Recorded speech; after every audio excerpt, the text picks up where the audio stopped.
Well, my mother was born in 1901, and my grandmother, I don't know what year she was born. They were both born in Carrollton, and I was born here in 1930.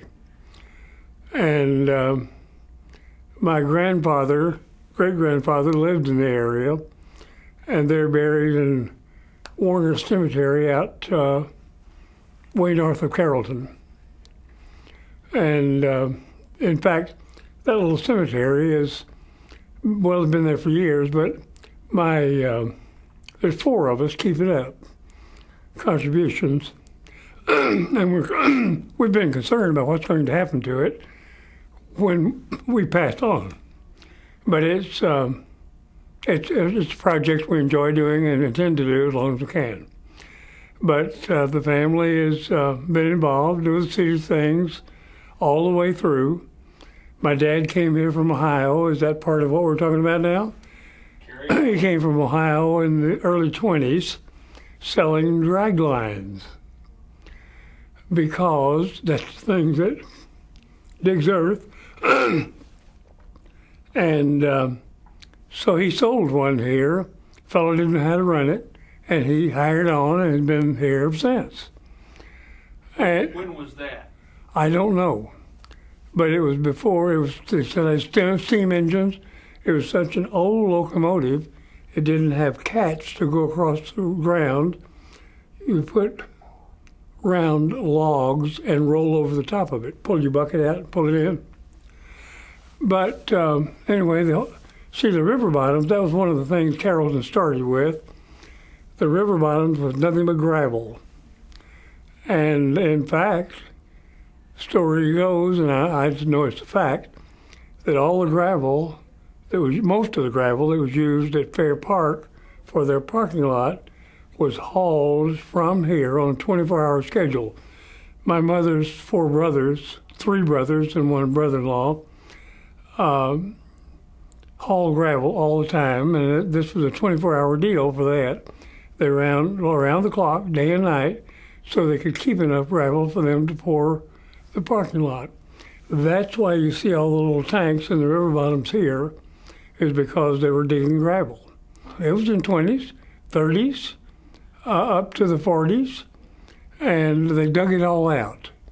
And I supposedly, see, this was a river bottom, and supposedly that has created the gravel that's there, and they would strip down 4 or 5 feet sometime and get the gravel, wash it out, take it back. And my dad did that, but he stayed and did that for all those years, and then finally got out of that. And they married and built a house. And in 1924, 25, 6, 7, and 8, my dad owned the waterworks here in town. Very small, but I have a book here that has a ledger in it for keeping up the expense. And the cost for water in 1928 was $1.75 a month. And it has the list of all the people in Carrollton in 1928 and 3 years before telling, I'm a little hoarse, I'm sorry, telling the how he kept up with the payments on it. And then at the end of this 28, the city took it over from him because it was obvious it's going to be too big for him, one person to handle. He came here, sold the machine, then decided to stay. He liked the town, I guess. So he stayed, hired as an operator for the drag line, ran it for a number of years, and don't know if that closed or what, but in 1928, he got in this waterworks 3 years before, and started that. I have an abstract of title in there that dated 1919. And they were talking about selling some property in downtown Carrollton. And it told how you found it. You would go to downtown Dallas or some district down there, get on the Trinity River, come 12 miles north, and I believe the man's name was Hicks or Nix that had the property, and that's where the 2 railroads were at the time. Now there are 3. There were one built after that, and rumor has it that at one time more railroads crossed at one intersection in Carrollton than any other city. It's the same location. There are three of them went through the same location. Still there. And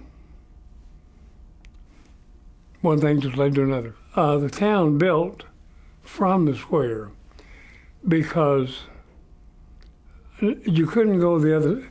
Usually in the spring, every spring, water from the Trinity would come all the way to the railroad track that runs north and south just west of the square. And we were this side. And so the place to build would be on this side, but it was still, and I'll show you a picture later, where we built the theater. We built it, we had a west wall up 4 feet. This was 1949. Water was up 4 feet on that wall, and the picture I can show you will show you where Vandergrift Chevrolet, one of the bigger Chevrolet dealers here at the time, built back here on the right, and he was underwater. When he got ready to start, he realized that his building was on the same level as mine, ours, Mother's, and he raised it to the 50-year flood area. And when you go down Beltline, if you'll notice the parking lot, when you go by the dark new parking lot, it's about this high when you're in Sedan. That's because they built up to this 50-year average. And then my mother has said that in 1909, there was this massive flood that came all the way to the bottom of the hill of Beltline. When you come down the hill at Beltline going west, that the water came up all but to the bottom of that hill. That's how big a flood it was. That's the biggest one I ever heard of here. It was center of three counties that came to school, and all that was here. So naturally, that's where they would come to shop. And it was pretty complete. Well, cities, I should have said. I said counties. I should have said cities. But Coppell High School came here. Farmers Branch, they came here. Addison, they came here. On further down Beltline, on down to the highway there, but they came to Carrollton. And naturally, there would just everybody would come this way. But it was a big weekend affair of shopping. And it's pretty well represented with any kind of product at the time that you would need. And, I don't know, they started by wanting to make it more centralized than it was, and they built the first gazebo, a little round deal. And a guy named Darrell Myers, and his wife were married after they finished that on the gazebo as a come on to get people to come down for the wedding, But no, we'd have massive affairs they'd turn, one time they had greased pigs that turned loose. Yeah. She grabbed one. And, I don't know, it was a big, for commerce, it was the center of the whole thing. There were no stores other than that. That was centrally where it was. And it would go all day and all night on Saturday. Just walking up and down the sidewalk, But the doctors and things like that we had, usually the doctor was somebody that would come and stay 2 days or come on Tuesday and things like that, or you'd have to go to him, wherever he was from, because it wasn't that big. But it gradually grew a little bit. And in George Myers had had the first movie on the square, and Mother bought the theater. I've got a picture of it, in 48, and 10 years earlier than that. But George had a theater there. She bought it, remodeled it, and we stayed there till 49 and built the one across the way that's still standing there in 49. Yeah, this was about 19, she bought 36, 38, and the building still stands. Been rented every day since then. been a good deal. But anyway, that's another story. Well, when I got old enough, I'd do whatever needed to be done. Go with her and carry the film to put in the car that we have to go to Dallas to pick up, or pick up concessions and put in the car and so forth, as I was big enough to do it. And then later, we got into cleaning the theater up at night, remodeling, repainting all the covered seats the kids had cut up, and things like that, and just grew up in it. In fact, the new theater over there on the other side, a fellow named Lowrey Smith and I, we were in high school then, probably, well, it was 1950. We unloaded most of the brick off that as just to get it all so we get the theater started. But I've been in it ever since until we sold out in '93 and left town. Went on a long vacation and came back. That's all there was to it. Her four brothers were in that gravel business I told you about. And Granddad was just one more wonderful person, that we just all knew. But it was just a big family affair that we had on the weekends get together. But for instance, they lived at the bottom of the hill there at Erie. And I guess they had one of the first flowing faucets in town. I don't know this for a fact. But it was, if you go down Erie Street towards where the First Baptist Church used to be, right across the street in front of it, the hill is dropping off. Halfway up the hill, mother's two or three brothers went up there and put a thing around it, a brick, made a little pool out of it, about the size of a human grave, a metal top. Then they brought a 1-inch line, water line, all the way down across the field, down to their house, and then put it to the sink. All they had to do that, and the water would come on. It was kind of funny in the summer. We would comment about the rest of us who had deep water wells with a motor on it, that we'd pump 3 or 4 days, or sprinkle 3 or 4 days, and you'd never see any, never run out of water. And Guy said, well, one of the brothers said, we just laid that hose out on the ground and turned it on when spring got here and just drag it around the yard. It's just coming, it would either come down this way or go down the creek, First bank was there. Before I knew it was even a bank, that's what year it was, I don't know. But the building still stands. It has the caption on the top of the name it went broke. So in 1946, there were four of them. Well, the merchants got together and said, we've got to have a bank. So we got to have, they didn't need a bank for people writing and so forth. It was some place that they could get change, and take those $2, $10 bills, $2 bills, whatever it was, and get change to do business. So 5 guys got together and went to Austin and talked to a fellow named George Parkhouse, who was a big politician at the time. 2-day affair, and Parkhouse finally came back in and said, yes, we'll give you a charter for a bank. And he said, now what's in it for me? And he said, they said, well, what do you want? He said, well, it's $1,000. So they gave him $1,000, and they got this deal together. They put the bank in that same building that's still standing there. And it grew. My mother at the time, 1946, my mother bought 6 shares of stock, as other merchants around the square did, too. But that's how they funded the bank. And over the years, it prospered and did this, that, and the other. And they finally moved down the other end of the block, and they got bigger. And there was a hometown bank in that. People like Joe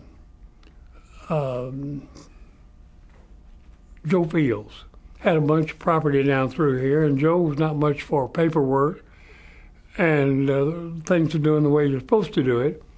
And if he bought something or gave somebody a check or something, he'd just tear off part of it, if he happened to be in the field, tear off part of a newspaper and say, pay Jim Brown $7 and send it to the bank. They knew his signature, and they'd pay that caption because Joe would come in and take care of it. But anyway, they grew, and they moved up on the hill to a new bank. Then they moved to another bank, and Dallas Bank bought them, First National Bank, and went broke in time. But the first frozen food locker plant in the state of Texas was on the square. And that's where the antique store is on the east side. Had a slaughterhouse behind there. I worked there one summer. And that was an experience in itself. And, but just any kind of business you could think of, cafes. What a fellow would work all day for $1.75. And water for that price, you know. And I don't know. Some of the prices on building a theater you just would not believe in comparison to today. And but no, there was just any kind of a business that you needed to exist or that they could make a living with. Did a little bit of work there on the square, you know, off of it, because it's all started this railroad track, I think. In fact, just if you go to the big museum downtown Dallas, exterior, the one on the south side, there's a two-story building there that was a library. There was a hotel for the people that worked on the railroad. They picked it up, took it down there and set it up. Pretty nice. But they would have 15 or 20 people there all the time that were, you know, get on those little carts and go somewhere and repair the road. In North Dallas, we'd have to go there for nightlife, you know, and now and then we'd find some. Most of the time not. And, Field Circle, I know is, we were Jerry funny I thought. And I won't tell you who the fellow was because you know him. But there were four of us in his grandmother's old car that she had passed on and he had taken over. Went down Harry Hines Circle. Did you know where that was? Well, hadn't been there long, and we'd gone around that 13 times. It's hard. I was in the back seat holding on. And on the 13th time, a state highway patrolman stopped us. And he explained, he said, well, I thought I was going to go around this, see if I could make it 100 times before sunup. And he said, if I ever catch you down here again, I'm going to take my pistol belt off and give you a real whipping. So he said, yes, sir. We came on. Changed their way. I was told by a fellow who was here, one of the, I forgot his last name now, but anyway, when they built the railroad going north, which was the beginning of our town, it was built by Orientals. So there's just a mass of Orientals that had been brought in from who knows where, and every one of them had a mule or a horse, and one of those things you would drive behind, carry behind it to scoop the earth, and you'd pull it, take this way, dump that. So there'd be big circles just all day long doing that, and they just kept right on going, you know, and finally got wherever it was. And at the same time, we were talking about that the other day. We, on the west side of the square, that was Highway 77. And if you went up Sandy Lake Road and turned left, now this is back before they built 35. 77 would go up to Sandy Lake Road, take a left. You know the story? Go all the way to Denton Tap Road. You know where that is in Coppell. Turn right. That takes you back to Louisville. We're back in a straight line now. Did this big jog, and because the lake was there and they didn't have a bridge over the lake. That went on for a year, and finally they built 35, and then they went straight through. And things like that. Oh, it was a fine place to live. There's never any, I didn't know where a key was to lock any door in our house. You know, we might shut the door in the summer, we might not. It would make any difference. It was that kind of town. We had one night watchman that roamed the square, and he was to make sure he was working. They'd have that key that they had to punch that he showed that when walked by there, you know. But then it gradually got a little bit bigger, and slowly then it started booming. But in the early days there, it was quite sober, and I'd say probably the church was one of the big centers of everything, because that would be for something of organized group. That's where they would be, you know. But the other things on the square there would be just playthings of trying to lure people in to give them the business, and they're still doing it, trying to get them in there. And I can think of those who may have prospered more than some of the others for one reason or another. But I don't think anybody was any more responsible than the next person. It was a community effort. It all pulled together. When the first big night that they had the affair on the square there, the yearly, whatever you call it, and what was the name of that, Mary? There was some name of something for the doing. When the people got through playing, the merchants all came out and swept the thing off, because this was before the city participated in things like that. And it didn't make any difference if it was the bank president or the cook at the cafe. We all got together. Nothing wrong with the cooks, but, you know, did a good job and things like that. But I think it was just a community effort to try to survive as in a world of business, you know.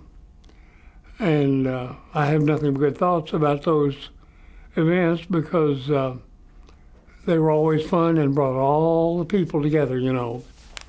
Well, the flood, and that was in 49, on the west side. Well, I told you the height of it.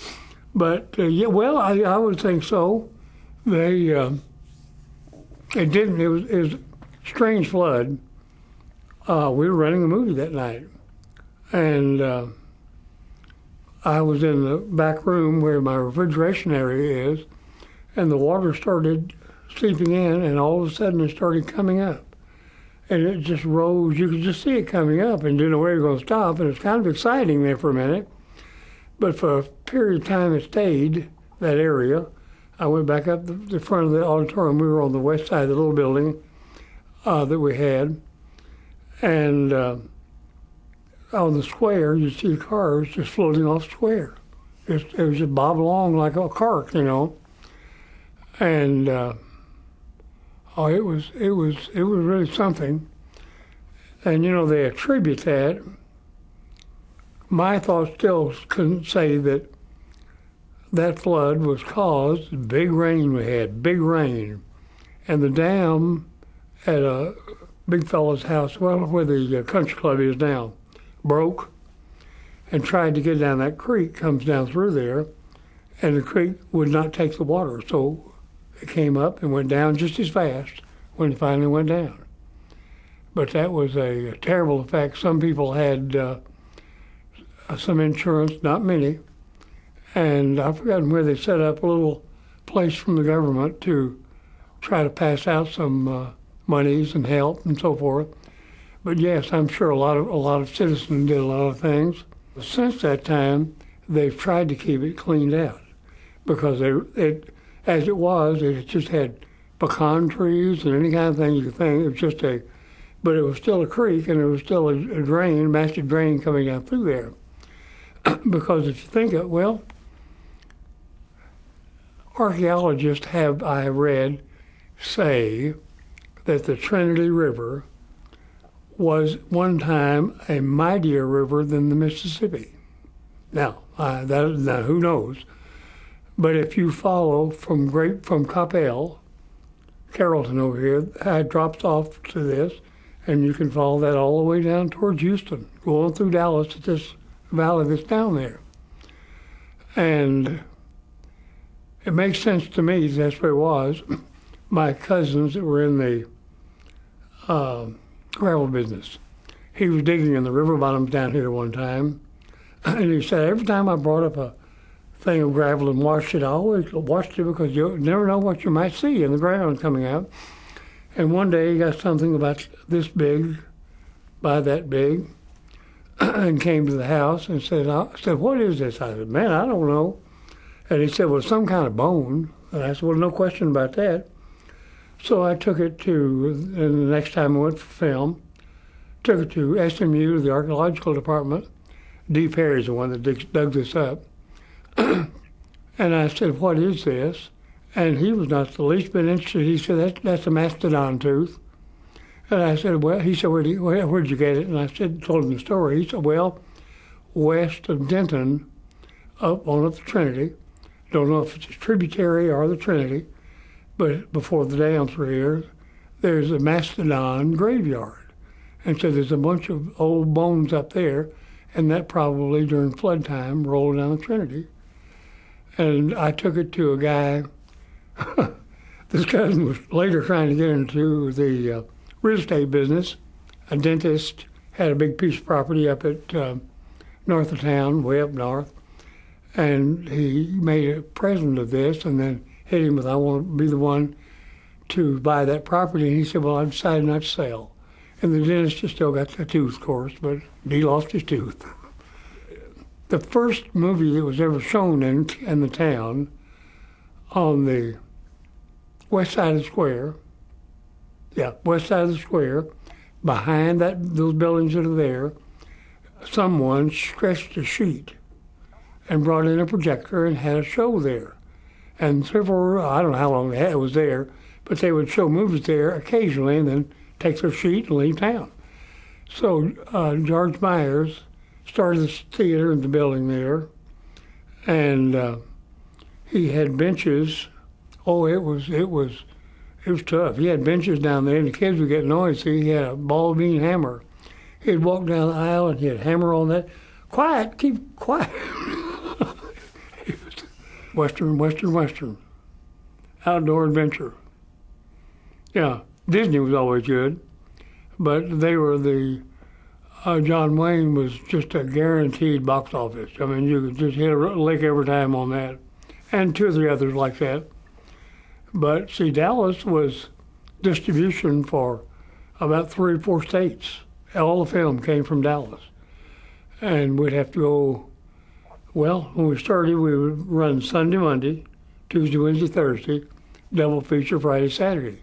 And that's a bunch of films a can, and that's 56 pounds apiece, each one of those. And we would run back and forth, pick those up in concessions, and that's what you did. They said the reason the fire department, police department, all city services were on a little piece of ground just east of the square down there. Then they built where Gravely Center is now. They built a fire station there. But towns began to grow. They had to buy bigger trucks, and there are a lot of places that didn't have the water out there. And the bigger trucks would take water to take to them to put the fire out. And to get up Beltline Road up that hill, you'd have to gear all the way down, and you couldn't get up it. And that was one of the reasons as I remember being told, they decided to build that fire station on the hill, so he was flatland there and come downhill this way.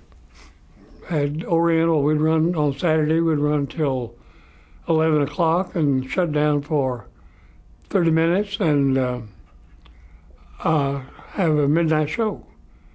And ran one year, we ran any number of Orientals, and that's been, I don't know how many years ago. I would never have thought there were that many Oriental people in this area, but it would be well received. And it was a fun time. But we stayed there till my mother died 4 or 5 years before, and then we sold the place in 1993. And we would have we weren't that pressed to get out of it, except theater business had changed, and you had to have a number of auditoriums because the 1 week you have to do it, get all the business comes, but you had to get contracted to get it for 8 weeks.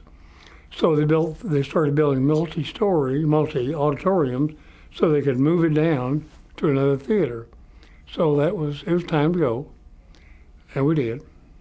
Well, I think a lot of identity has been lost with individuals, even going in stores, because time was, when I was growing up, when you went in Godfrey's department store, Abe was there. And now, when you go in every day, the different cashier, or more often than not. And I don't know that I think the identities. I hate that, but that's with growth and numbers. The Graveleys, the Perrys, the Warners, that were the older ones. And as time was, when I was born, chances were that you were a cousin 1 to 7 cut points back to a neighbor on the left up there somewhere, But, I don't know, there were just so many people that came and went, and I really didn't remember things like that. It just happened, and was there. We're a cousin with the Graveleys, and the Warners are in there, and all things like it. It just goes on and on. But we've had some of the brick plant, for instance. You ever heard of that? Okay, well, that's that, and the one over at Spencer, that lake behind the Spencer house, that was an old brick plant.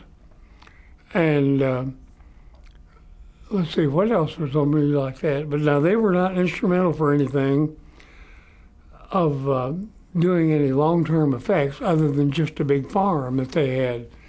We had a little 2.5-story building, this side of the building on Beltline Road, and one through the whole thing for a while, and then they started gradually getting bigger, as you know. But the teachers spent an entire lifetime there, And as I would grow up, years passed, I would see a name somewhere in an obituary, and it would be one of my teachers I'd forgotten that they were even still in teaching, But like Mrs. Ogle, who was an English teacher, and she was very strong in what you're doing right now in historical things. And if you couldn't prove it, she wouldn't print it. I mean, it's so easy to distort history with, but my family did so-and-so, and maybe they did, maybe they didn't. But you had to kind of prove it, and she was real good at that.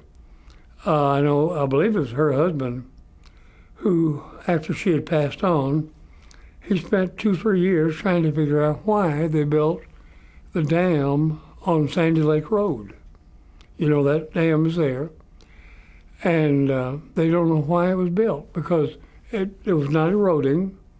There was no lake of any size behind it. What purpose would it be other than the bridge? Why did they not just build the bridge? And I don't think he ever found an answer. I've never heard one either. Don and Clint Josie were the sons, but his wife had a sedan, a chauffeur-driven limousine, and when she got ready to do some shopping, she'd go to Abe Godfrey's here on the square, and she'd come down and pull up in front of Abe's, and Abe and his 2 or 3 people that worked with him would she'd say, now I want to see some blouses, say, and they would bring them from the store to her. She'd never get out of the car. And she'd say, well, I'll take this one, and did all that shopping, but she was big money. That was the Josie's wife, the original man that had the place. Her sons were Don and Clint Josie. The dam that broke and did the flood was Furneaux's. Josie bought that one. If you go out Beltline Road to and turn left back in there, there's a big one. I've forgotten their name, but that was a real popular area for as a plaything. You know, and it was good ground, and they all had lakes, and of course that was ideal for Josie because that brick plant had been. Have you ever seen the bricks? Are you interested in them? Have you ever been down the square? Go ahead. If you ever been down the square, a gazebo, there's a walkway all the way around it. On the east side, facing what would be old 77, the east side of the square, right up the very first is a thing there with a little monument of a kid, a testimonial to him. At the bottom are the two bricks, Carrollton brick and model brick. I gave two, and one of the Carrollton, one of the other ones, and Emory Ross gave the other two. And they mounted them in there just because it was part of Carrollton. And it was one of the big employers here, and two boys, one of them was a cousin of mine, I was told, they got in their powder house one night and blew up and killed themselves. And that shut the whole thing down. And they just shut up and left town. Well, in fact, his sons took over from him, and they were headquartered, had a half a floor down at the First National Bank in Dallas. And they'd come out here every weekend and ride horses. They just loved to rope and do things like that. And Is that how the rodeo started? Yeah, a little rodeo out there that was kind of a free gift for everybody and everything. And it got a little out of hand with expenses, I guess, and numbers of people. And but then they had on this side of his ranch, of the railroad track, on the lower level there, he had some bison and some longhorn steers. They just kept for. I can go look at them, you know. But he was apparently a good neighbor. It was always an adventure with us. It's just something because we're dealing with people all the time, and even you got little holes of happiness there. I know at the theater, town started to grow. When we built the theater in 1949, the population was 1,001, and it was just beginning to grow. And it was the most interesting thing to ask people, "Oh, where are you from?" And they had all kinds of reasons. Well, why did you come to Carrollton? Why they settled here? A job, a neighbor, or just some reason, and that was always interesting to find out why. And made some awfully good friends with that, by the way. But those were good days. But as far as wouldn't have changed anything at all. It was always above board. It seems like we've never had any, as I say, I don't even know where a key was to our house. And it was just that the town was that whole way. Now it's changed a little, but then that's something else. It's back before they built the granary down here, 2 stores ringing in, and whatever he had in his wagons at the time was growing, he'd have to take it to Plano to sell it, and they'd do whatever they do with it. And he said it was the most laborious trip I ever made to drive that wagon there and back. It'd take 2 days to get there, and then 2 days to get back when he'd stay overnight, and so forth, et cetera. And he said, anytime I had a chance, somebody was hitchhiking, I'd pick him up. And said, now I'll take you as far as I'm going, or if you won't go that far. But if we come across somebody else that wants to ride, you're going to have to get down and fight him for that seat. And said the winner gets to go all the way. And he said it's the most entertaining time watching. And before the granary, that brings up the thought there. Before the granary, now the concrete thing was built. It was a maze of just wooden structures that they stored things in. And there were nights on the square after we were in business down there. Rats would just be running across the square from all directions. It really was. It In fact, we had been down there several times at night with 22s with shot in it to try to rid some of those things. Got so bad that the county finally got into it to try to exterminate them because health hazard.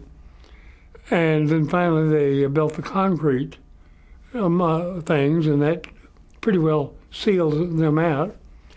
I paid $1.75, $1.50 for a cartoon, a 6-penny cartoon, say Bugs Bunny. And by the time we got out of the picture, they were $50 a piece. That's how the dollar has deteriorated, in value.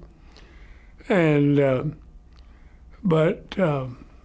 let's see, I was thinking that the other day on admission prices during World War II. If I went over 10 cents, there was an excise tax, and I'd have to pay a penny per admission. So what we did, or Mother did, I suppose, instead of paying the 10 cents, we went to 8 cents. No, 9 cents. Went to 9 cents and got to keep that penny, and didn't have to pay the government that 1 cent. Just try to stay even above the board, World War II during that. But they would have dummy explosions and so forth for National Guardsmen and things and so forth.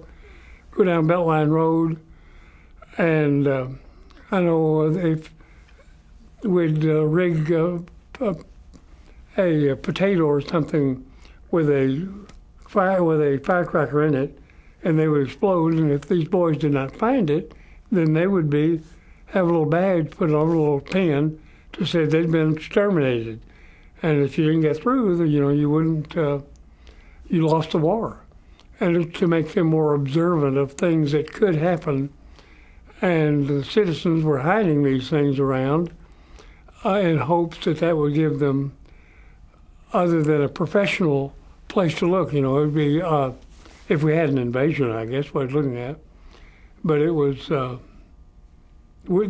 town got into things like that once in a while. That was just part of it. It's time, that's what we're told to do, and we did it. Well, it was all, everybody was receptive, and you felt so comfortable. If your kid wanted to go down to the park, well, go ahead, but be back by 3:30.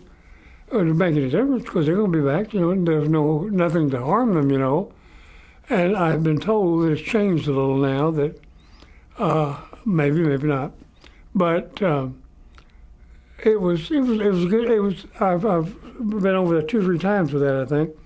I think it was really a good town for a hometown type deal. Everyone had the same objective to try to do right, because that's the way we're going to make it work, or it's not going to work for anybody. And it was a fun place. There was always something like, say, the church, or the town, or the neighborhood, or the block, or Josie out here, things like that people made it happen, but I can't think of anything else. Well, a cousin of mine, he was a junior in high school, got his new football jacket and had a big C on here, and he was so proud of it. He and another guy decided to go to Dallas and really look around, see if they could get nightlife, And as they got together, they said, well, let's find somebody we could dance with. They found 2 girls, and they were talking to them, and the girl said, well, what's that C stand for? He said, college. And he said, she bought it. Said, oh, she thought that was stuff. You're a college boy? Oh, yeah, big college boy. So anyway, they danced the night away, and he took her home. The 2 boys went home. And he said, that's the tallest girl I ever saw in my life. Said, I had to stand on the step up to her apartment, so I could get on level with her and I could kiss her goodnight. And did.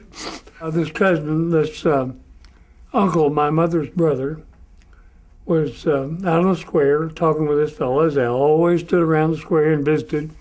And he was whittling on, one of the fellows whittling on a piece of wood. And he said, well, Mr. Brooks, said Henry, said, I've got bad news. What's the matter, said Brooks. Said, well, Dee's got drafted. and he's going to have to go to the Army, World War II. So he's going to have to go to the Army. And said Brooks never stopped whittling. He said, "Oh, Henry, I wouldn't worry about that." Said, "I never have known Dee to keep a job very long." And that was the truth.